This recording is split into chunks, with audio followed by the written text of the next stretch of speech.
to do what?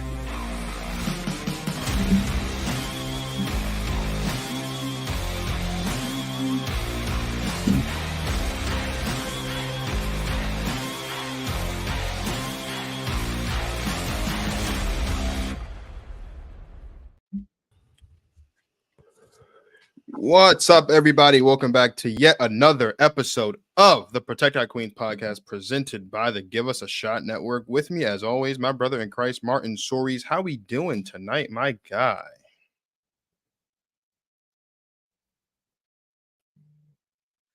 A little bit. Sorry, it was on mute, but little sinus attack the last couple days. Nothing a little tea and good breathing can't solve, but I'm gonna do my best to get off my takes efficiently and without too many sniffles. So if it gets too bad, I'll be sure to mute myself. But yeah, anyone watching, much love. Thanks for joining us. If you don't like women's basketball, this is not the place for you.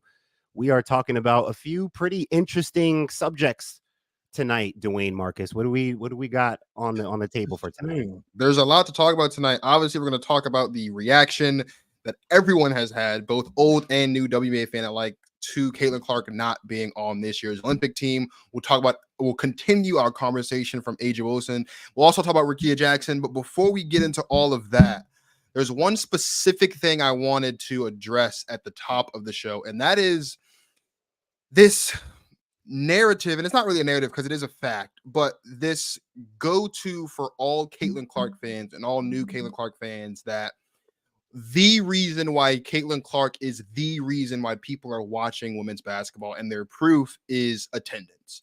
And Martin knows this. A lot of you guys that have, especially have followed a lot of my content up to this point, you guys know I'm a numbers guy. So I did some digging over the weekend, and I just looked at the numbers, right? As we know, there are 12 teams in the WNBA. And if you look at those 12 teams, 5 of those 12 teams play in non-NBA arenas, meaning like the arena they play in is not also the home of an NBA basketball team. The one exception to that rule is, of course, the Storm. There's not a current NBA team in that arena, but that is the renovated version of the arena that the Supersonics played in when they were in Seattle. So if you just take a look at the average capacity of all the arenas in the WNBA, we're talking about just under 12,800 fans is the average capacity of all WNBA arenas, both non-NBA and NBA. Looking at just the non-NBA arenas, so that's the Dream, that's the Sky, the Sun, we're talking about the Mystics, we're talking about the Wings, and the Aces. Those arenas average just under 8,500 fans. The biggest being the Aces Arena. They play in Michelob Ultra Arena out there in Vegas. They hold 12,000. All the other arenas that are NBA arenas, they're just over 17,500 fans. Why is that important? It's important because there are so many people right now who are talking about the fact that Caitlin Clark's average attendance for her games is 17,000 fans, whereas the average attendance for non-Caitlin Clark games is 7,000 fans. Well, for starters, that has a lot to do with the fact that Caitlin Clark, the Indiana Fever, their home arena is an NBA arena. Their home arena holds 17,000 fans. Also, the Fever have played 13 games up until this point. Of the 13 games they've played, 8 of the games that they've played in have been in NBA arenas. Their home games, they had a game against the Liberty. They had a game against the Mercury on the road as well. And they also played the Mystics. I didn't include that one. That was just a one-off in Capital One this past Friday. But overall, the Fever have played more than half of their games this season in NBA arenas. And so, yes, the average attendance of Caitlin Clark games is 17,000 fans. But it's because she plays in buildings that having on average 17,500 people. So that's not to say that what you guys are saying about Caitlin Clark's games having a higher attendance than other games. That's not to say that because that's true, but let's add some context to it. The context to it is the Fever played 13 games, and 8 of those 13 games have been in NBA arenas where the average attendance of the average capacity is 17,500. I just wanted to point that out because I've noticed a lot, we'll talk about it a little bit more throughout the course of the show, that people are making points and they're forgetting very important details in the points they're trying to make in support of Caitlin Clark. And to me, that's an important distinction to make, that she plays in bigger buildings by nature because the teams that she's been playing in, their home arenas are NBA arenas. It's not like the Mystics where they move. Like those home arenas are NBA arenas. Her home arena is an NBA arena. That is why her average attendance is bigger than the average attendance of all the other WNBA games. I just wanted to throw that out. I don't know. I think that's good context. I think the average Caitlyn supporter would come right back at you and say that's the reason why it's the attendance is because the people are showing up. And they had to move venues, right? Yeah. They had some of those teams had to move to NBA arenas because they knew of all the games get more people. Of the 8 games she's played in an NBA arena, the only one that was moved to an NBA arena is the Mystics game. All the other ones, like, it's just because she's had all of their home games, which I think they've had about 3 or 4 at this point. They've had games against the Liberty. They've had a game against Seattle. At this point, they've had 2 games against LA. Both of those games were on the road as well. So the only game so far that the Fever have played that was one of those games that were moved to a bigger venue was the Mystics game. The other thing too, and you brought this up to me, but didn't someone else change their venue for when they come the to Aces? Camp? But that game hasn't. The Aces, yeah, but I'm just saying the people have done that. People have done that. The demand, like it's demand and supply, like the Aces. So that's a great point. I didn't include the Aces game and the Mystics game in that number because those were just one-off scenarios. That is a great point. The other thing too is, and to your point about filling up the arenas, even if you have those other teams that don't play in NBA arenas, their capacity isn't even 17,000. So even if you are filling up those arenas, which a lot of those people are, like a lot of those teams are still filling up those arenas just aren't that big, right? Like Dallas's game against the Sky, for example, their home opener, it was a sellout, but they only hold like 8,000 people in there.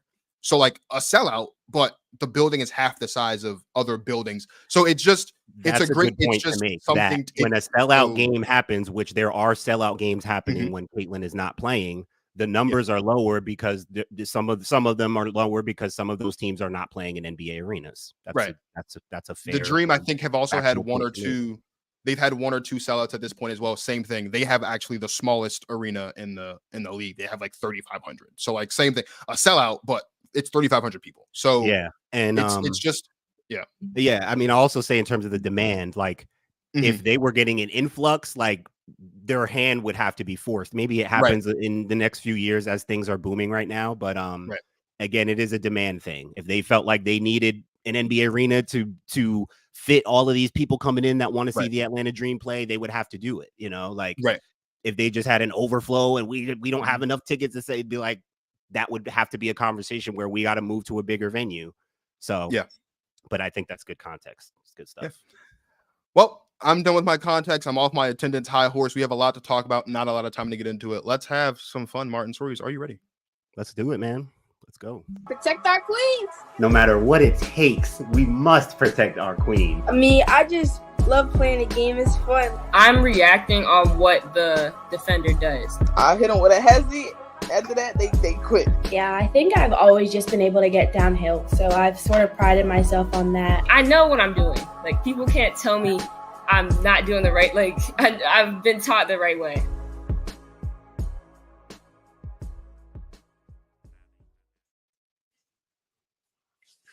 There is a lot to talk about. First and foremost, so thank you to the 18 of you guys that are tuned in live. Please feel free at any point tonight to join the conversation as we are talking.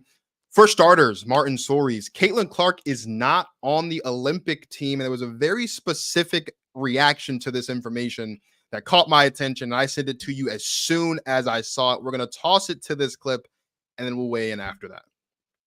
The idiocy of Team USA women's basketball. How dare you make this decision? It's stupid. Caitlin Clark does not deserve a spot ahead of any of the players on this roster. Okay? If we're talking just basketball, you know we're not. This girl is box office. I said a rising tide lifts all boats. What you do, especially if you're Team USA and you're trying to be globalized, it is an opportunity to globalize the WNBA brand. So people like Brittany Griner, God bless her soul, and others don't have to go to Russia in the off season to play additional basketball to get extra income. They could stay right here if the sport elevates its popularity and you ladies start getting what you richly deserve. Really quickly, someone Shout out Adrian for the question. She asks, do we know why they capped the Skies game in Washington to 10,000? And then the follow-up to that was, and not cap the Fever game. Yeah, did you see that? I heard did see about that. So my belief, and again, this kind of feeds into this narrative that there are some people who feel are not marketable. And I don't know why you would think this, because remember, Angel Reese, not only is she marketable, she's also from Baltimore. So like this is her first WNBA game in DC. People did come in droves to see her. They would have filled up the building at 20,000 the way they did the following night. I don't know why. That's a great question to ask. It's a question I had as soon as I saw it, because like I said, Angel Reese from Baltimore, which is, depending on traffic, anywhere from 45 minutes to an hour away from Capital One. Like, people would have come to see Angel Reese play basketball. She's from here. Like, people would have come to see her. So I don't know why they capped the game. I mean, more people would have come. Right, and people did come. Like, so even more people the following night to have that as 20,000 fans. Obviously, I know that if they didn't cap at 10,000, Angel Reese and the Chicago Sky would have had 20,000 people in there to watch them beat the Mystics, just like the Fever did the following night. So I don't know. That's issue. Like, did they not have enough tickets? Like, I don't know. I think maybe they just I think maybe they just assumed that it wouldn't sell out, and I don't know why you would think that, because it's the hometown girls' first game here in the league. Like, I don't know why. But there was a lot to unpack from the Stephen A thing, and the one thing I noticed, and I want to get your thoughts on this, is, and I think this is, and I talked to Jerm about this last week on Stuff About Sports, I think this is the crux of the issue.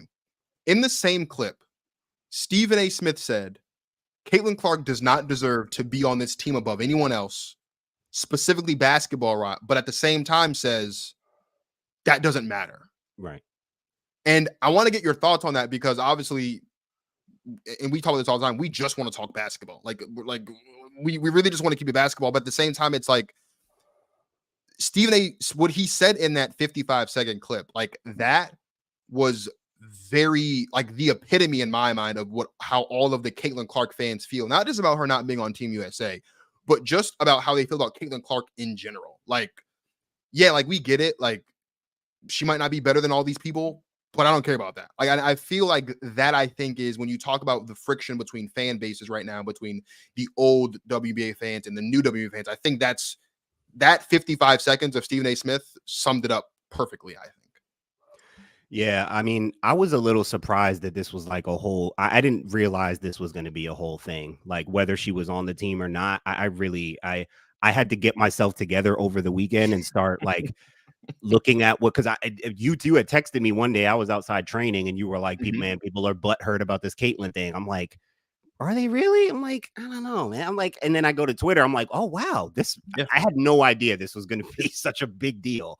And I had no idea so many people cared so much suddenly about the WNBA brand and and ratings and marketing and I who knew? I didn't know people cared that much. I mean, I guess welcome to the W. This is growth, huh? I mean, I guess that's pretty dope.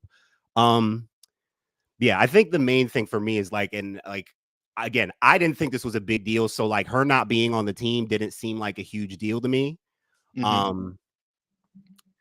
But as I listened to, because I didn't really have an opinion either way. Again, if she was on the team, wouldn't have been surprised, wouldn't really have cared that much. Her not being on the team, I kind of have the same reaction. I love the 12 people. When I look at that roster, that 12-person roster, that's just me. You know, I guess all these gold medal roster, bro.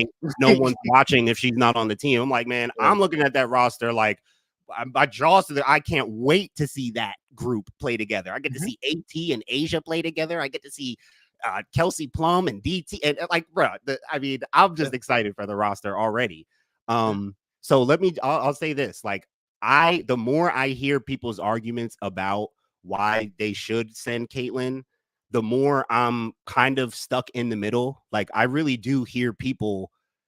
I want to hear people out, and I have, and there's a part of me that does agree. Like, it would make sense from a marketing perspective. Again, I don't want to get into ratings because like the only people who should be upset about the lack of ratings here are the people at NBC. And they're the only ones who should be reaching out to the WNBA or to any or tweeting or causing an uproar if they feel like they're missing out on a ratings opportunity. all these people out here talking about ratings and marketing. Like, what do they actually know? Unless NBC actually comes out and says, man, we wish Caitlin would have played. Like, you guys really did us a disservice by not sending this girl over here. Then you don't really know what that. And I guess that's part of my point, is that everyone who says like they missed on an opportunity, they could have, Stephen A is talking about this term he keeps using, the tide lifts all boats.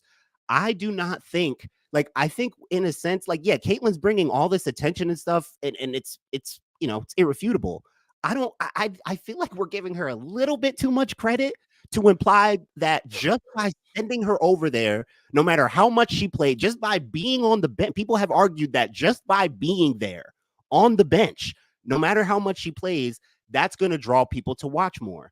That may be true. But if I take myself through that scenario and think about what that would look like, the word distraction keeps popping up in my head, because then the discourse, like, are people not paying attention to all this discourse and vitriol that's going on because of this girl? So if she's over there and she's not playing, the discourse is going to become, why isn't she starting? Why don't they play her more? Shouldn't they be like and that becomes a distraction from the team. So I don't know how you can't like see that.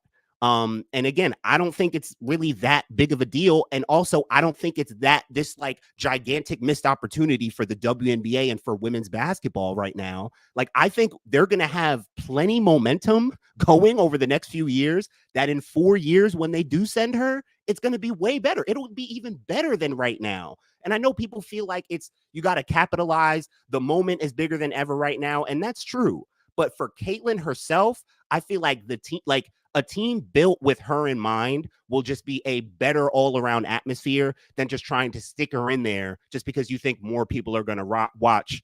And I get jersey sales and stuff. More people would be buying Team USA jerseys if Clark was. I like, that's a thing. That's real. That's true. I get that.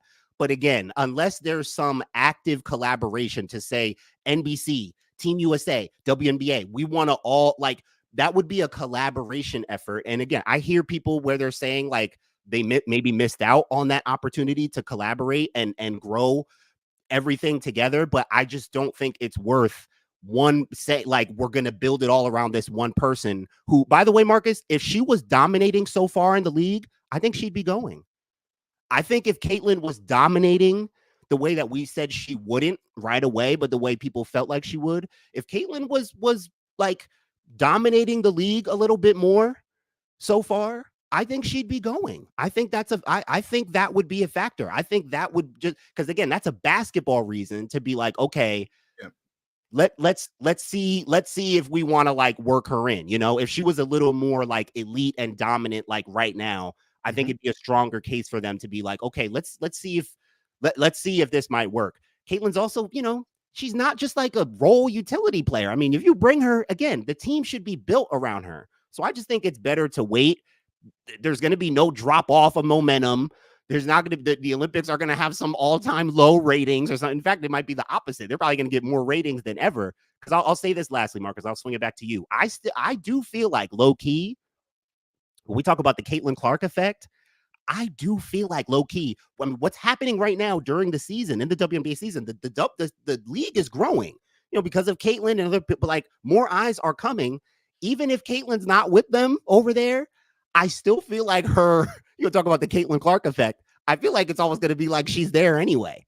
Like, the buzz of the WNBA and women's basketball is inextricably linked to Caitlin Clark. So I almost feel like people over there might be a little naive. They may think she's there. They may think, and again, it's not to say that Asia and Stewie and Kalia Copper and these people aren't draws. They are, but we know that a lot of people are looking for Caitlin. And I think that association with WNBA and Caitlin Clark is already in it. It's growing the WNBA, as we're seeing right now in real time, and it's growing interest in women's basketball in general. So I think even without Caitlin, their ratings are probably going to be better than they were I think their ratings are going to do pretty well, actually. So I don't think they just need her to get people interested in the Olympics. That's a good point. And there's a couple of things I wanted to mention about this conversation, because again, we talk about context and this entire Caitlin Clark thing. When it comes to Caitlin Clark, I feel like a lot of people are excluding very important pieces of context. The first thing, this is the thing I've heard the most, is I've seen a lot of people on Twitter, I've seen a lot of people on TV, Stephen A being one of them, Colin Cowherd, another one, mention Christian Laettner. and I want to make sure that, again, we're understanding what we're talking about. In 1992, when we talk about the Dream Team and Christian being on that team, in 1992, that was the first year that Team USA allowed NBA players to actually go to the Olympics and play Olympic basketball. It's the first time that happened. That year, there was a rule that one of the spots had to be reserved for a college basketball player. So if you're going to bring up Christian Laettner, that's fine. Christian Laettner did not take a spot away from an NBA player. The conversation around Christian Laettner was what other college players would have gotten that spot. It was two different things. It's not there's a roster of 12. It was a roster of 11 NBA players and one college player. It was two different things. So that's the first thing that's very important. It was a rule. It was literally a rule. So it wasn't like they looked at it and was like, oh, we're going to pick. No, like that was what happened. The second thing that's important to remember is the Olympic roster is not put together the year of the Olympics. Right. This was not something that started January 1st. There's a trial. We have to remember that the Olympics were having training camp, like Team USA was having training camps in 2022. They had the World Cup in 2022 as well. So a lot of these ladies that are on this team played in those World Cup games. They were participating in training camp. They went and participated in the FIBA exhibition games. Now, to Caitlin Clark's defense, Caitlin Clark did receive 2 invitations to training camp. She received one in 2023. She received one this year. Both of the training camps that she received invites to were the April training camps. To no fault of her own, Caitlin Clark was busy competing for a national championship the last 2 years. She was in the Final Four, so she declined the invitation. Nothing wrong with that. But when you think about the way that an Olympic roster is put together, participating in training camps, participating in exhibition games, participating in the World Cup, those things matter because there's, as Rebecca Lobo said, it was either today or yesterday on Get Up when she was talking to Greeny about it, there are 7 Olympic practices. Caitlin Clark has participated in 0 of them. The 12 players that are on the roster have participated in most of them. So this isn't, Caitlin Clark was not left off. Like the idea that you are left off of something, that you had a realistic shot to make it, and for one reason or another, you didn't. Isaiah Thomas was left off of the Dream Team because Michael didn't want him there, right? That's being left off of something. Caitlin Clark was not left off. She didn't meet the requirements that all the other ladies that are on this roster met. I met the criteria, but I wasn't. Right. Isaiah met the criteria. Isaiah met the criteria. He wasn't selected. That doesn't apply to Caitlin Clark. Now, to the Chelsea Gray point, because a lot of people are bringing up Chelsea Gray. Why is Chelsea Gray on the team? She's hurt.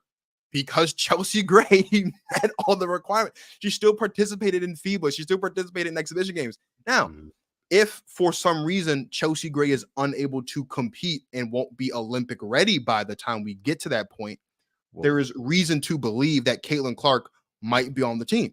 Yeah, now, but we know who's next up though as a fill-in though. We know who would be next up though.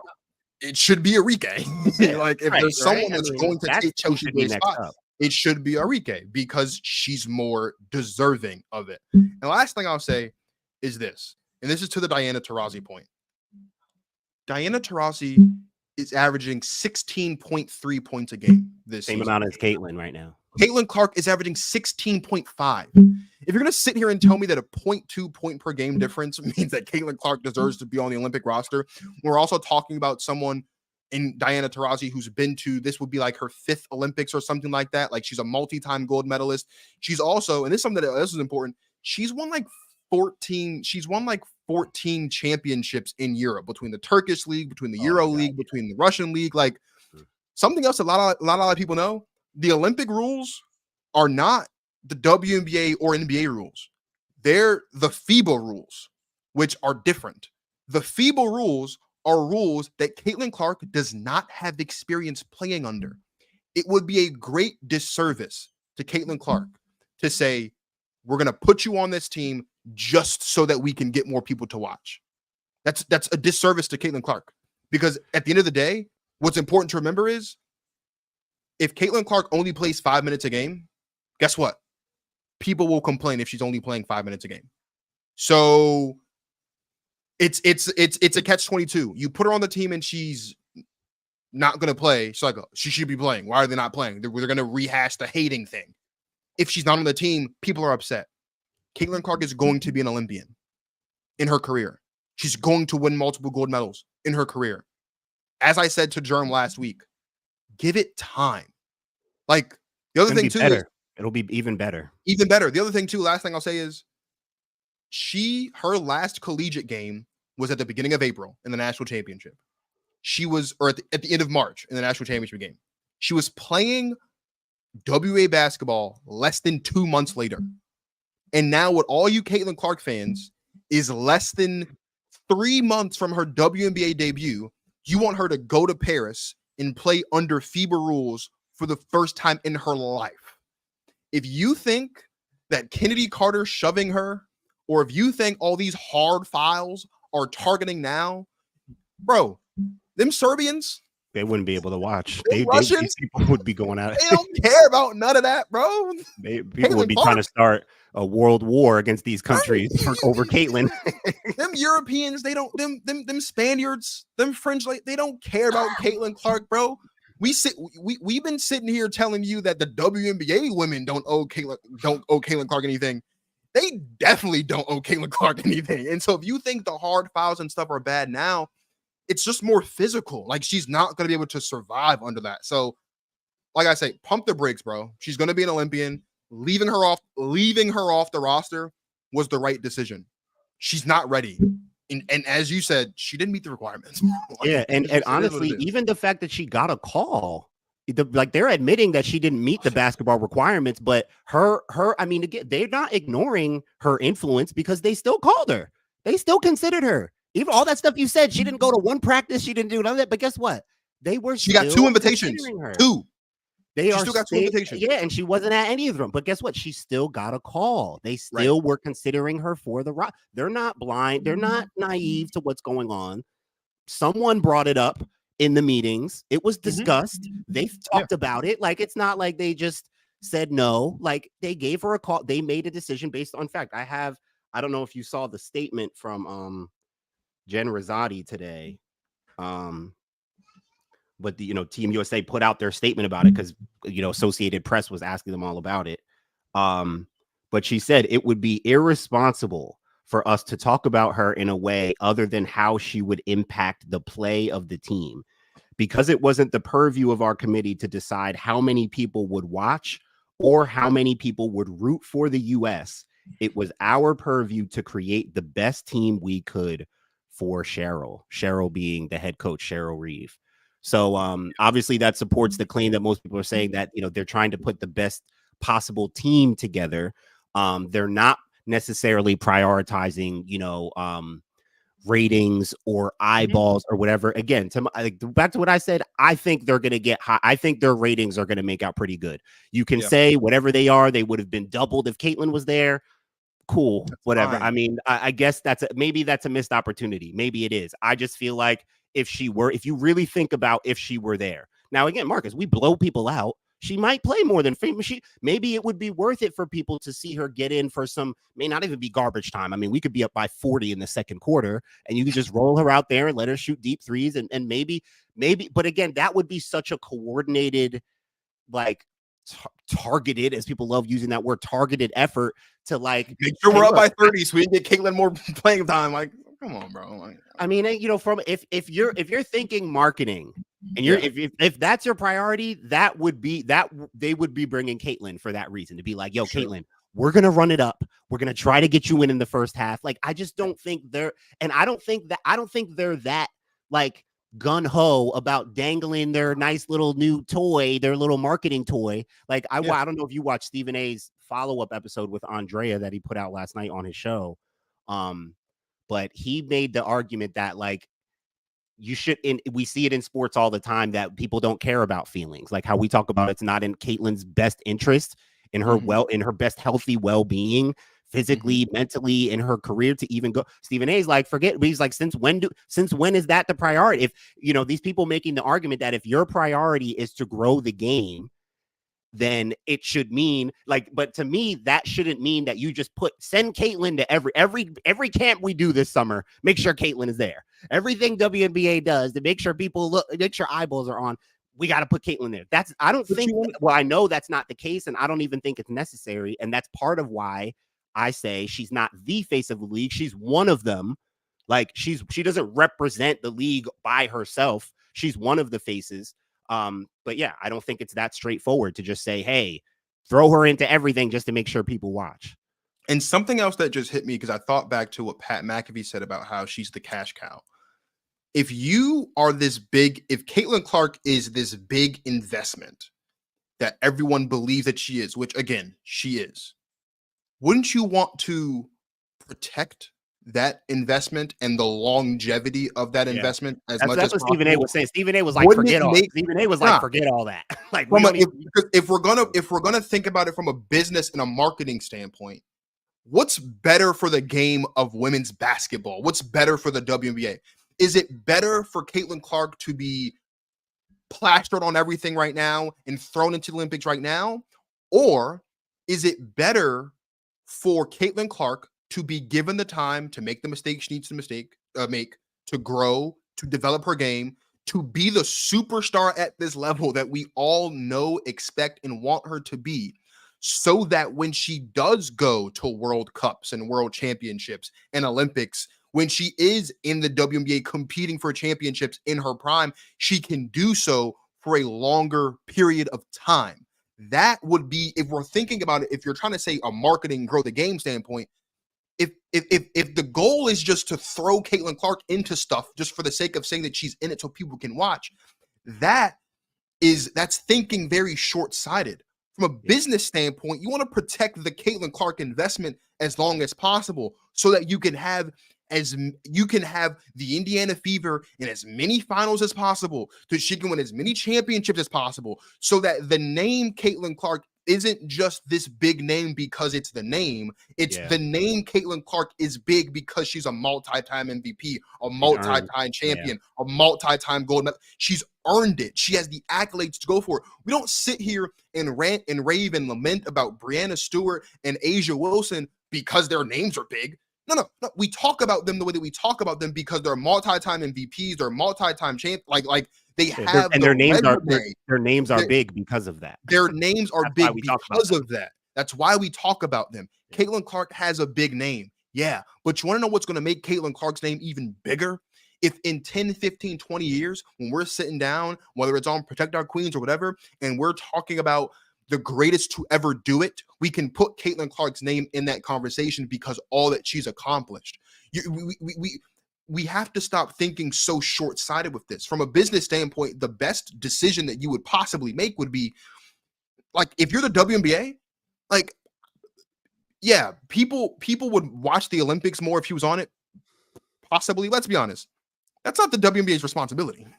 The WNBA's responsibility is what's happening with them. Like, it's two separate entities. So if you're going to make the argument that it's in the best interest of growing the game, then you would want Caitlin Clark to be able to be dominant in the WNBA as long as possible. And if that means she's not an Olympian in 2024, whatever, she'll be one in 4 years. Like, this isn't her only shot at it. And last thing I'll say is, this is not the same as Cameron Brink. I've seen a couple people say that too. First of all, Cameron Brink's on the 3x3 team, number one. 3-on-3. Also, 3-on-3. Cameron Brink was on the 3x3 team. Same thing.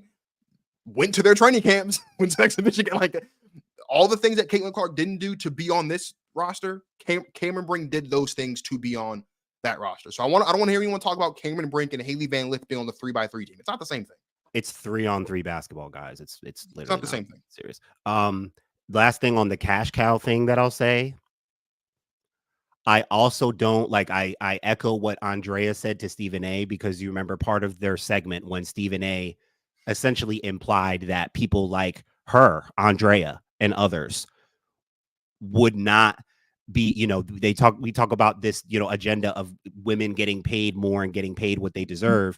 And his whole argument about, like, it echoes the sentiments of people who say that, they're not serious about growing the league. You guys aren't serious about growing the league because you won't dangle Caitlin Clark everywhere you go. Andrea followed it because Stephen A said their marketing would be effective. Andrea said my marketing is fine. And what I want to also say is I don't think, like, we know that Caitlin brings a lot more attention, a lot more eyeballs and stuff. I feel like it's a little weird and just inaccurate, irresponsible to suggest that just by sending Caitlin there, just by Caitlin being there, everyone's salaries are going to go up. Everyone's bag is going to go up. Everyone's going to benefit. The tide lifts all boats. Like I told you about this. Like in basketball, it's a real thing. Like when you come up playing AAU and stuff, when I played against the best, guard in the state, best team in the country, whatever. I played against Andrew Bynum in high school. He was in my conference. I was a sophomore. I was actually the leading scorer on the team playing against Andrew Bynum, whatever. When you play against big time players, your coach or your parents or your friends or something, they remind you, they say, yo, especially if you're like unranked, people don't care about some 6 foot skinny shooting guard who could shoot the ball. Like nobody was checking for me. They were there to watch Andrew Bynum, who was a 7 foot, phenom, might go to the NBA, whatever. You're always told as the opposition, like, yo, this is your time. Like, show what you can do, because the scouts and the people are there to see him or her or whatever. If you show out, this is your chance to show what you can do. And that's a real thing that I've been in it. That's a real thing. So I get the whole, like, because Stephen A has said that about WNBA players, that they should be milking this. They should take opportunities when they play against Caitlin to play well and show out. So then they become the story. Like, that's a real thing. That's basketball. That's how it works. Like, that's a real thing. You should, and that's part of competition.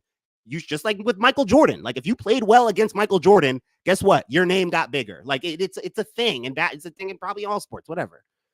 So that's a thing. It's just that, again, I don't think we're seeing a direct correlation between Caitlin being inserted and then everybody's net value and net worth automatically goes up. That's still on the players to perform, to network, to do work with their agents, to do business deals, stuff behind the scenes. Like, again, it's a combination of so many things that are bringing a lot of attention to the league right now. Caitlin is obviously at the top of that popularity totem pole.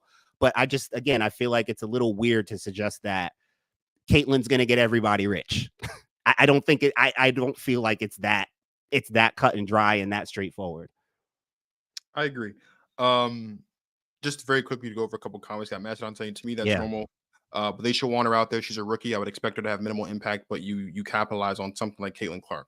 I wouldn't be surprised if Sabrina is the only WNBA vet that we know of who is like friends with Caitlin, who is like the only mentor. She offers advice publicly, privately. Like, she embraces Caitlin. Not to say others don't or hate her. We know that's not the case. I'm just talking about like public friendship. Like Sabrina and Caitlin seem to have some kind of bond, right? Yeah. Sabrina's probably the only player who would like try to speak up and be like, hey, Can we I hear you, Mastodon. Like, I could see if a few players like spoke up and were like, yo, let's just bring the girl. Like, that wouldn't surprise me. That wouldn't upset me.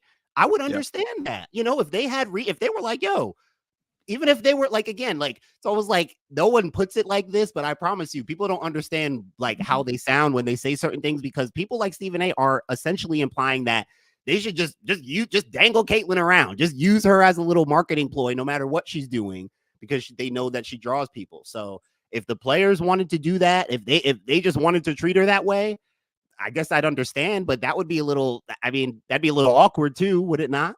Like, you'd want them to be like friends with them, and she has no chemistry with these players yet. That's not an environment you want. That's another important point as well. She has no chemistry with these people. She doesn't have any. She hasn't played with them, and the other one, the only person who is friends with her.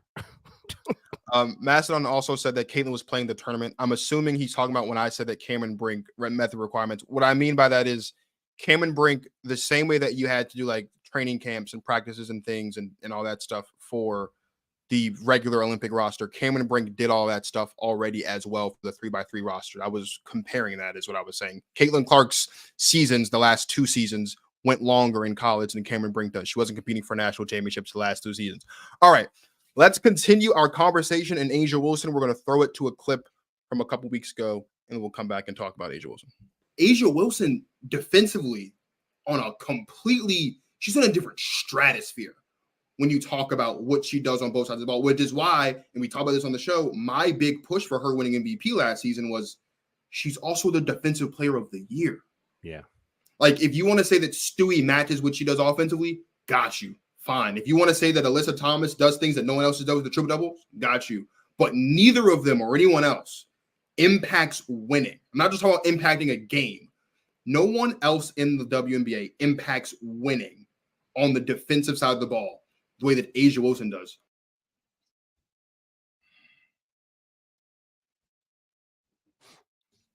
That's a fact.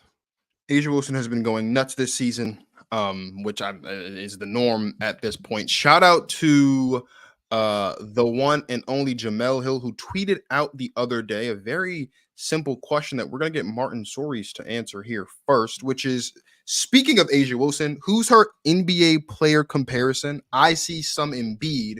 What do y'all think? There are not a names thrown in there. You sent me the tweet and I immediately said Embiid is a first. I don't think I've ever seen anyone compare it to Embiid. There's a lot of AD in there. There's a lot of Chris Bosh in there. You threw Bam in that conversation as well. If you had to name the one player that reminds you the most of A'ja Wilson on the NBA side, who would that player be? The three names you named were the most common ones we saw in those replies, and we talked a little bit about it. But the more I think, and they're all current. Well, Chris Bosh not a current player, so they're not all current. Right. The Chris Bosh thing was kind of cool and interesting because of the lefty thing. Probably one of the better lefty forward shooting forwards, in the league. So I think the aesthetic kind of just holds up. But I can't lie to you, bro. The more I think on it, I'm starting to think she's got the Tim Duncan thing going. And this goes back to the video I did last year during the playoffs or the finals, wherever, when I did the parallel between the Spurs and the Aces and the common a lot of common denominators, but of course, Becky Hammon, who I literally coached the Spurs. So I felt like, you're looking at Chelsea Gray, Tony Parker, Kelsey Plum, Manu, Jackie Young, Kawhi, and A'ja, Tim Duncan. And I think that's starting to hold, especially because when you look at the bigger conversation around A'ja Wilson happening over the last few years in terms of her marketability or lack thereof, which again, I don't think she's lacking in any kind of marketability things other than just being a Black woman. I mean, the girl's the best-selling author. She's a champion. She's an Olympian. I mean, she's a gold medalist. Like, I mean, there's plenty there, and an incredible personality, and she's fine. I mean, that matters. Like, she ain't ugly. The girl's fine. I mean, there's a lot there to work with. So I don't know what the issue could be. But I do think my Tim Duncan comp holds up, I think, because there is that conversation of like, now A'ja has a little more of like a fiery, like fun, outgoing personality than a Tim Duncan. Like, Tim Duncan's game was a little boring and his personality was boring. He was laid back, like, he didn't say much, didn't care about being the best in the league or the face of the league. Like, he just went out, did his work, and that was it, right? But if I just looking at their game, also just looking at their games, like, A'ja Wilson has mastered the mid-range. Like, her game isn't flashy. It's not like it's dominant. She's so strong. I think there's things that, like, I think, again, for me, I think I see a little more Bam in her than like a Tim Duncan. I think she's got a little more force to her game and strength when she drives the ball. But Tim Duncan, man, I mean, you just think about simple face-up game, right? 15 to 20 feet, automatic, like just doing the little things, 20 and 10, 25 and 12, whatever it takes. I think that's becoming an interesting comp because I think there's this thing where A'ja's game is not like super entertaining, right? We talk about entertainment and entertaining and stuff. Like, she's not a flashy player. She's like the Embiid thing. I don't like. I see it, but where I veer off Embiid is like, I feel like Embiid's footwork is on a Hakeem level. I think A'ja's footwork is really good, but I don't see her like tapping into like next level footwork type of things. It's very sharp and sound, but she's got the one leg fadeaway. She's got certain things, but again, like Embiid, I think, is more of a footwork pivot master. A'ja is like that shot, man. The number one thing I think is just her face up, her catch and shoot, and just her shooting ability. Obviously, she scores inside too. But I think when you look at that spacing around the elbow area, 15 to 20 feet, how Timmy was automatic. He obviously had the bank shot that became like signature for him. I think it's starting to hold up a little bit. Timmy and A'ja. I think that's where I'm at. Bro, watching Asia Wilson multiple times a week on free television feels like a crime. It feels like I'm committing a crime against humanity. I was watching the game the other day. They were playing. I don't remember who they were playing. They were playing the Storm, and things were not going well down the stretch of that game. They ended up losing the game, unfortunately. But there was a stretch in that game in the second, like at the end of the third quarter, where every time down the floor, like she just giving Ezzy that work, bro. Like free throw line extended in the paint. Like there were some there were some possessions where. And she's done this a lot this season. It's something I'm not used to seeing from her. She does it from time to time, but she's done a lot this season because the one thing that we talk about a lot when it comes to Asia Wilson is like, you know, the ability to force her way to the basket and still make it look effortless in her mid-range game, especially. But I watched Asia Wilson against Ezzy Magbagor multiple times down the stretch of that game. They were trying to, you know, make it interesting and actually win. She'd get the ball, free throw line extended or on the elbow. And like ball doesn't touch the floor, bro. Like we talk about that footwork, like ball doesn't touch the floor. A couple jabs here, there, and it's in, and it's nuts. And the crazy thing is, and you remember this at the beginning of this offseason when the Storm got NECA, I said there's one person going to benefit from this defensively. It's Ezzy Magbagor. And Ezzy Magbagor defensively has gotten a lot better. And she was matched up against Asia Wilson, and it looked like she didn't get better at all. It looked like any improvements that she made defensively just went out the window. So when I think about when I watch Asia Wilson play basketball and I think about the player that I see the most on the NBA side of her, I do really like the Anthony Davis comparison. Okay. And I think the reason why is, number one, to AD's credit, and he doesn't get a lot of credit for this, he did have a couple of seasons where injury was a problem for him. And that was when they were like calling him street clothes and stuff. But the past 2 seasons when he's been available and he's been playing, like he's been the best player on the Lakers. And the same way that I looked at Asia a couple weeks ago, and I said flat out, no one affects winning basketball games defensively the way that Asia Wilson does. I think there's a very strong argument to be made that no one affects winning basketball in the NBA the way that Anthony Davis does when he's locked in, like, and when he's healthy and when he's present. Like I've seen Anthony Davis go nuts on the boards. I've seen Anthony Davis go nuts with the blocks. I would say the one thing I would give the edge to for Asia as opposed to AD is I do think that Asia is a lot more active in the passing lanes. I think she gets a lot more steals than AD does. Now, I think she does get a lot more steals than AD does. But when you talk about impacting the game on both sides of the ball in a way that not many people, or in the case of Asia Wilson defensively that no one else does, I think of Anthony Davis, right? Because of it's really just the defense and the offense as well, but it's really just the defensive for me, which is why there are a lot of people saying like a mix of Chris Bosh and AD. I like that as well. I like the Tim Duncan thing. Like when you said that to me, I kind of said, I was like, yeah, you know, the Tim Duncan thing, that definitely does make a lot of sense. But for me, it's Anthony Davis specifically because of the defense. I don't, when Anthony Davis is at his best, when he's available, I don't think there's anyone that impacts winning more than Anthony Davis does defensively. And I would, and think about like that 2021 season, the bubble year, right? AD should have been defensive player of the year, in my opinion. No disrespect to Giannis or whoever won it that year, but I think it should have been AD. And when I think about that defensive player of the year season from AD, which I think was his best season defensively, that season, looking back at that, reminds me a lot of what we've seen from Asia Wilson the past couple seasons defensively. Just tenacious on the boards, tenacious defensively, an excellent, not even excellent, the best post defender in the game. Like when I think about Anthony Davis and I think about Asia Wilson, that to me is the one that makes the most sense because it's just it's almost like looking in a mirror. It's almost like looking in a mirror. I like AD. I think all these guys that we've named are really good. Like I think she has a little bit of everyone. Like I think Bam is an underrated pick there because I think Bam does a lot of the things that AD does on both ends that Chris Bosh would do, you know.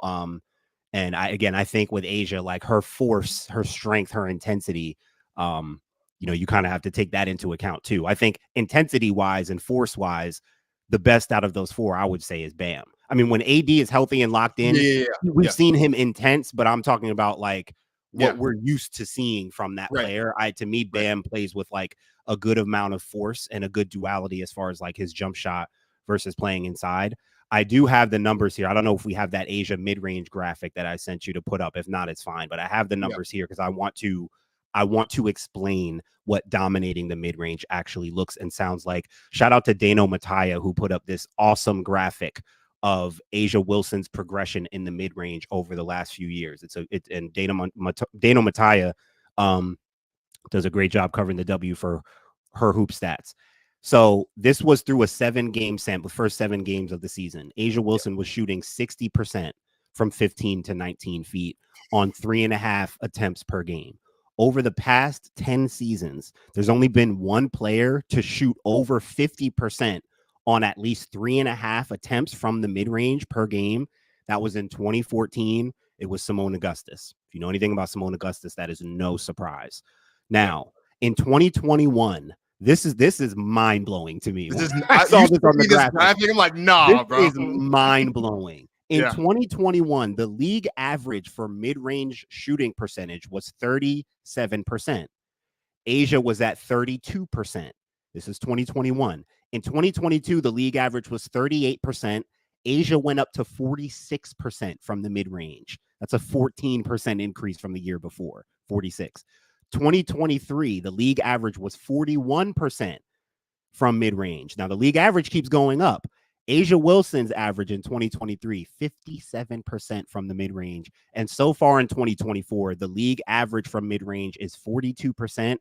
Asia is shooting 60% from the mid-range, 15 to 19 feet. So the league average for mid-range shooting percentage has been growing.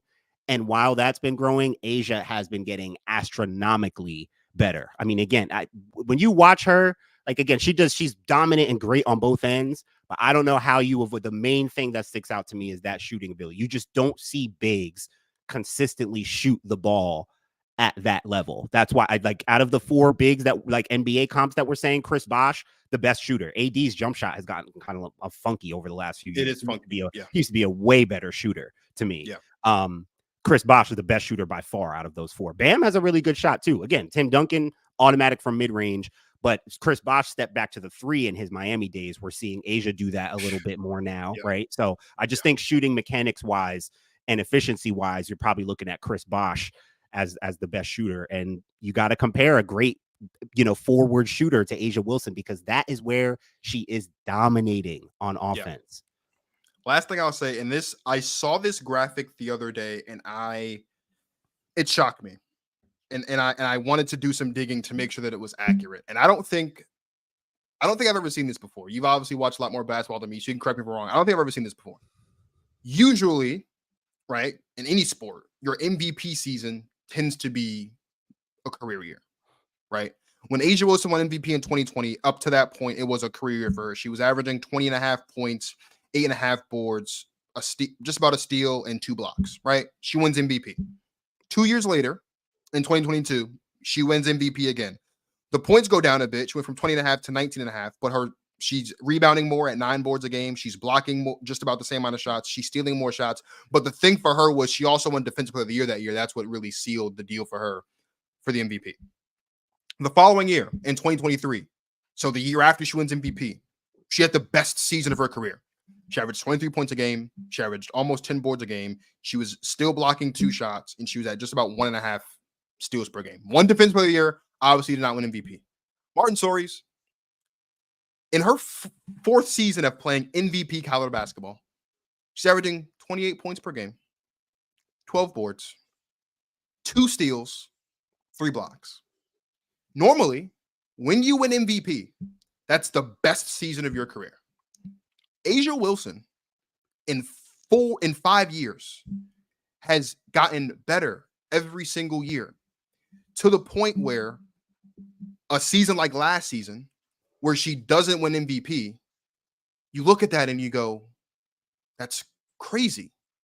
Except she lost the MVP to a player in Breanna Stewart who had the greatest scoring season we'd ever seen in the WNBA.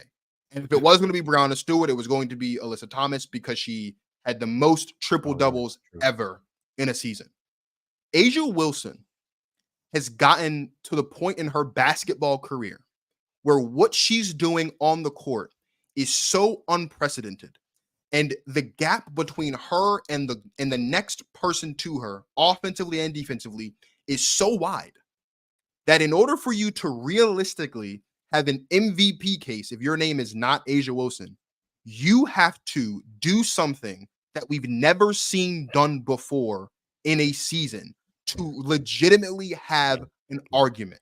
That's the only way Stewie beat her last year, to your point. That's the only reason Stewie it was won a historic last season. She wasn't just, it was an historic season. Yeah. This was not just, oh, Stewie was having a great year. No, she scored like the most 40 balls ever. I think she finished with the most points scored ever. She wasn't the scoring champion, obviously. Jewel Lloyd was a scoring champion, but she finished with the most points ever, most 40 balls ever. It was great. Historic season. Alyssa Thomas, the reason why she was in the race, she had the most triple doubles in a single season. She had more triple doubles last season than any other player in WNBA history had in the previous 26 years of the league, not including last season. History. In order for you to legitimately compete with A'ja Wilson and be the MVP, you have to do something that the league has never seen before. Because what A'ja Wilson is doing is something the league has never seen before. And as we talked about a couple weeks ago from that clip, and the part that wasn't played, if this season does in fact end with another championship, another Finals MVP, another MVP, and another Defensive Player of the Year, we're talking about one of the 3 greatest players this league has ever seen. Yeah. Because she would also be a 3-time Defensive Player of the Year consecutively. Right. Like, so right. Yeah. I'll add some more numbers for you, numbers guy, for you if you want to add, if you want to give the people some more context on how great A'ja Wilson is right now. I got you. She currently has the record for most consecutive games of 20 plus points or more. 14 straight games. That's a WNBA record. I'm not done. She had 36, 14, and 6 against Dallas last week. That was the first time in history a player ever had 35 points, at least 35 points, 10 rebounds, and 5 steals. I'm not done. She has the record now over a 9-game span. She's averaged 28, 11, and 3 blocks. She's the only player to ever average at least 25 points, 10 rebounds, and 3 blocks over a 9-game span. That's just what's happening right now. That's what's happening right now. If you want to compete with we're going to get to the point, Martin, we're going to get to the point when she's done, where we're going to start see people breaking records, and it's going to be like the Candace Parker thing, where this person's the first person. We're getting to a point where we're going to see it's like this person's the first person to do this since A'ja Wilson. But think about how tough it's going to be. I mean, we have a history of great bigs. We're going to keep having great bigs in the league, but A'ja is going to such a level as a scorer that even as I throw out the Tim Duncan comp, I think she's and Tim Duncan, people forget in his prime, bro, he could really score the ball. That dude was like, he had a few years of really prime, like 99 to 2000, like early 2000s, when I don't think people realized like how nimble and limber and just like really super skilled Tim Duncan was, and he was dominant. But I don't think like as a scorer, I think A'ja Wilson is reaching new heights at the forward position. She's a better score. She's a better scorer than Candace Parker. Candace Parker was the all around dual forward. A'ja's a true power forward. It's going to be tough. Yeah. I mean, who knows who's going to be able to come along. Even if you look at these young bigs, we're going to talk about, Rickea for a few minutes next to finish up. But, you look at the rookies and like the young players coming in. Kiki Ariafin will be coming into the league next year. We've got more great bigs coming in, but it's going to be really tough to do anything close to what A'ja is doing, because we looked at all these numbers, her mid-range shooting, her score, like she is getting progressively better and better. So it's going to be really tough to compare anybody to her soon. To put a button on it, I think Samuel McCoy's put it perfectly. A'ja is history. We are literally watching WNBA history in A'ja. You are absolutely correct, my friend. Dope, I say. It's amazing. Dope. Like, it's not boring. It's not, listen, people, I've been talking about the Tim Duncan comp. Timmy did get boring. Like but like I said, like, A'ja's not a boring individual. Her game's not boring. She slams that leg when she gets N1s. She's emotional. She's fired, right? You know what I thought, bro? There was a game last season when the Aces were coming off soft, and I looked at, I texted Martin, I said, I don't like what I'm seeing right now. And like maybe 3 minutes later, when A'ja slammed that left leg, bro, we locked in. That intensity is, it's unmatched, bro. You're right. It's fun to watch, man. It's fun to watch. Timmy did get bored. And it's it's personality and it's dominance. It's like physical dominance. You get to see her dominate people. Like it's fun to watch. It's dope.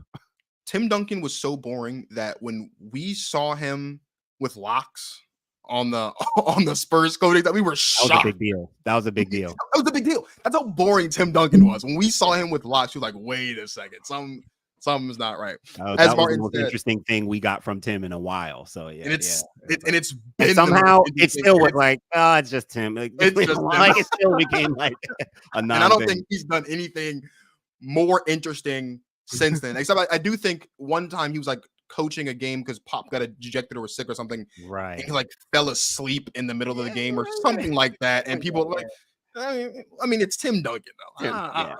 You see, like, it's just him. As Martin said, we are going to wrap up super duper quickly with just some talk about Rickea Jackson before we get out of here. Let's toss to a clip from the draft special we did a couple months ago with our guy Mike Hughes, host of the Shy Kid podcast. She is the most complete player in the draft. She can play the 2, she can play the 3. She's 6'2", she's versatile, she can guard any position on the floor. She brings a level of tenacity on the glass that not many girls her size have, right? She can hit any shot on the floor. She can hit off the bounce, she can fade away, she can hit the catch and shoot 3, she can hit the transition 3. Like there's not a shot in her arsenal she doesn't have. And as I said earlier today as well, she might just have the purest stroke in the game. Like of this draft class. Like I don't know if there is a player in this draft class whose shot is just purer and more reliable than Rickea Jackson's. Like a couple weeks ago, Martin and I talked about how like one of the things that makes Paige Becker so special is she's looking for shots in places that most girls aren't looking for shots. What makes Rickea Jackson so special is there's not a shot on the floor that she can't hit.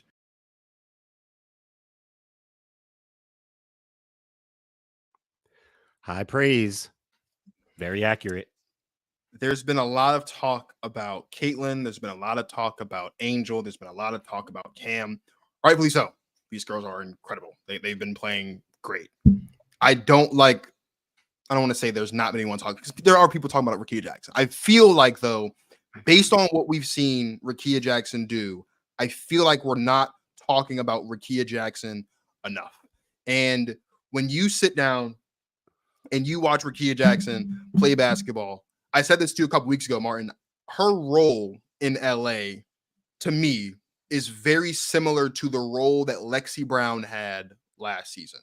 Because this team was so guard heavy, Lexi Brown was coming off the bench as their 6th woman, and she excelled in that role, right? She hit threes in transition at a really high clip. I think what LA did such a great job with her last year is they took the role that she had in Chicago the year they won the championship, and they put her in a better position to excel in that role, and she did a great job. I think Rickea Jackson is in that exact same role this season. I know she started, I think, 1 or 2 games this season because of injury, but she's been coming off the bench a lot. She's been great. She was their closer the other night in the 4th quarter, and she had 6. There's been a good handful of games where she has very quietly been their most efficient player, their most efficient scorer, and sometimes she's been their best rebounder. Sometimes she's been, so when I talk about her being the most complete, and I've even said she's the most versatile, like she's lived up to all of that. And I'm a big per 100 possessions guy, because I think, especially when we talk about bench plays, that matters. If you look at her per 100 possessions, she's averaging 20 points a game, shooting 48% from the field, 36% from 3, with 6 boards and a steal. Like, she's impacting the game in all of the ways. And when we talk about adjusting to the WNBA, when we talk about finding your footing, I'll be honest with you, bro. Rickea Jackson might be in the best position, because it's not like Caitlin, where we talk about where like she has to be the best player on the team, right? Because she's not the best player on the team, obviously. She's not even expected to be like the best rookie on her team, because she's not starting. Cam is. And in the role that she's had, she's still excelling, and she's still playing great, and she's still impacting games in a meaningful way. And when you look at Dearica Hamby, when you look at Kia Nurse, when you look at Cam Brink, like when you look at this team and all they have, Chaz told us when he was on the show a couple months ago that Kurt Miller said, you know, like, hey, man, like, we got something going here. And you look at the Sparks and what they have. That was before the draft. And that was before the draft.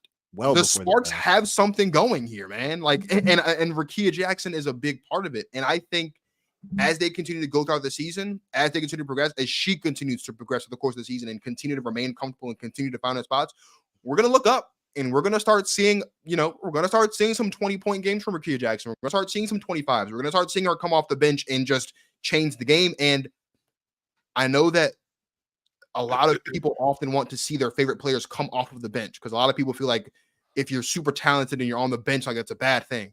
I don't know. Rakia Jackson on this team, in this system, it's not the same everywhere. Like she should start if she was in Washington, for example, because they're just that bad. But in this system, in LA, with the talent they have and with who they have and where they have them, her coming off the bench is in her best interest. And she's excelling in that role. And so I love what I'm seeing from Rakia Jackson. I love it so much. And if I was Yeah, I think the most important thing is listen to what she's saying. I don't know if you watched her interview after that, what she said after that game. She's fine. Like, who cares what we think? Yeah. She's the one saying, this group comes to work every day. I just want to win. She don't seem like she's upset about her role. She's only taking 7 shots a game. She's only playing 23 minutes a game. She's, I think, 4th on the team in minutes. As you mentioned, she comes off the bench, but like, doesn't mean you can't play high minutes. She's not even playing that much. She gets 7 shots a game. So I don't know if you watched the video, people, if you really want to tap in on someone who knows the game and look at Rickea Jackson, what she's doing, our guy Mark Schindler did a great breakdown video about a week ago on Rickea Jackson as a scorer.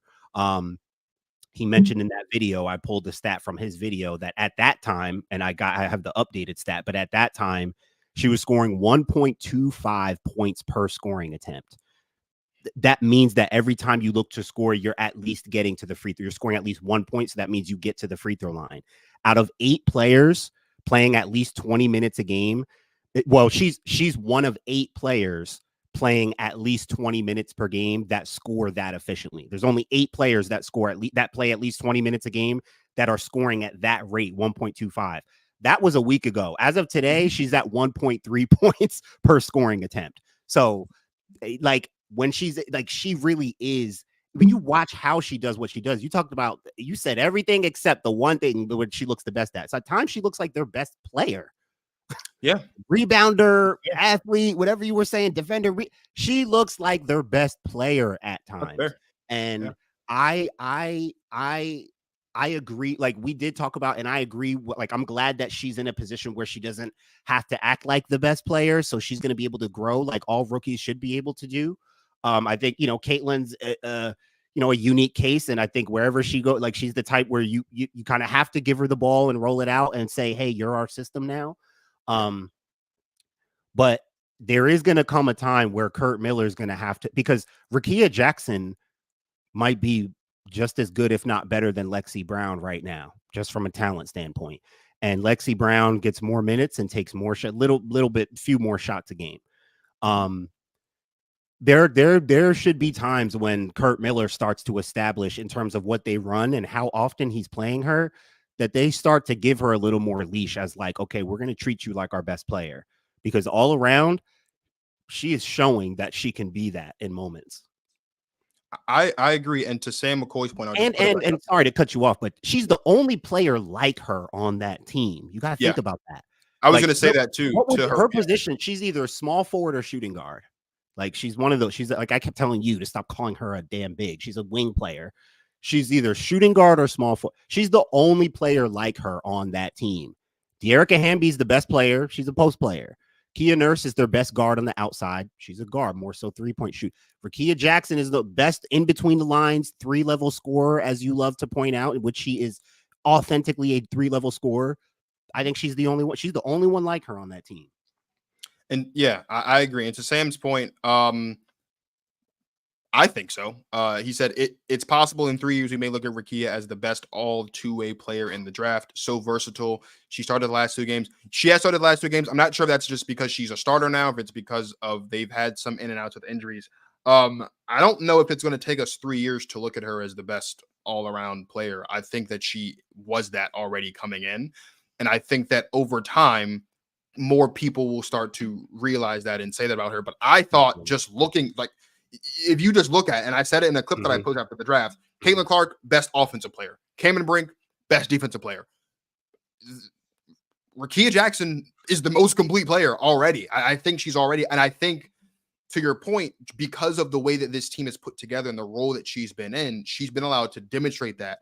And so when I said it almost 2 months ago now, that she had the most pure shot in the draft, and then you're saying, oh yeah, 1.3 points per scoring attempt. I mean, the efficiency is there. Like when you watch it, it's there. And I would say in some moments, I think they do already acknowledge her kind of sometimes as maybe their most capable or best player, because she's been their closer in a lot of these, in a couple of they like when they need a shot in these close games, they're giving her the ball, they're getting out of the way, and she's hitting on those shots. So it's not just like like you're giving her the ball and she's whipping, like she's getting the ball in those spots and she's hitting them, which makes them want to give her the ball in those spots more. So she's slowly starting to get to that point where like eventually they might have to look at her and say, all right, yeah, you're the best player on the team, because she has all of the intangibles and the tangibles where we can definitely make that claim and make that argument cohesively,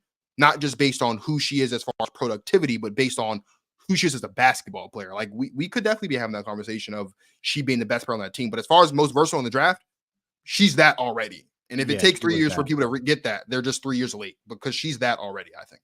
Yeah, and speaking of versatility and spots, like I said, she's the only player on her team like her. 3-level scorer. Probably maybe one of my favorite things about her is that she gets to that post. She will post you up. I have an affinity for post up guards. Kobe and Michael are my two favorites, and so I believe in guards who can post up. Her length, her ability to shoot over the top. She's battling. She's bumping. Like, to be a rookie, posting up. And again, she's a mid-post, guard post. So it's not like she's banging you down. She's not that kind of post up. She's a guard, create a shot, post up player, mid-post area. But she's I mean, she hit Kate Martin with the too small, and that's another rookie. It's not like that's a vet, but like she's out there, like she knows people can't guard her in different areas. Like she has different advantages, right? Might be her quickness, might be her size, might be her length, right? So that's the beauty of being a versatile scorer. I happen to have that luxury myself, which is a wonderful feeling. But you feel like anywhere you go on the court, give it to me here, give it to me there. I can turn over this shoulder, that shoulder, boom, over right foot, left foot, like whatever you want. You said it in that clip.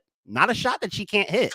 If you don't know that about Rickea Jackson, that is a fact. I think, Marcus, over time, people are going to become bigger and bigger fans of Rickea Jackson. Going back to what I mentioned before, a lot of people are there to see Cam Brink. They're going to start to get higher and higher on Rickea Jackson. you might them together is phenomenal. I mean, them together is just dope in itself. It's not to say one over the other, but I think more that name, like you said, even from Tennessee, she really didn't get as much attention as she could deserve. The last few years with, LSU, Iowa, Caitlin, Angel, Paige, we had so many stars. Her name kind of got drowned out. She was still a top 5 pick deservingly, because everyone knew she's one of the best players out there. But man, I look forward to more people knowing about her and becoming fans of her. You play in the bright lights of LA, man. You're gonna get that name recognition. She deserves it, bro. And she's playing her way into it. And to your original point, when we were reacting to the draft, and when you talk about obviously a lot of these young duos that have been formed now, you talk about Aaliyah Boston and Caitlin Clark now. You talk about Angel and Camilla. You talk about Aaliyah Edwards being here in DC with Shakira. Cam Brink and Rickea Jackson. Yeah. And to Sam McCoy's point, in 3 years, we might, when we look at those young duos, we might look at that one and be like, that's the one. Because as we talk about the aces, the guard and the big, that's what you love to see. Right. But Rickea Jackson, being the versatile player that she is, she could play guard, but she could also play wing. And that versatility, coupled with how Cam Brink plays down low and the way that she impacts the game as a big, and the way that she over time has even started stretching the floor herself and becoming a little bit better at shooting threes, like that duo, Rickea Jackson and Cameron Brink, that might be the duo that we're talking about, and not the Camilla.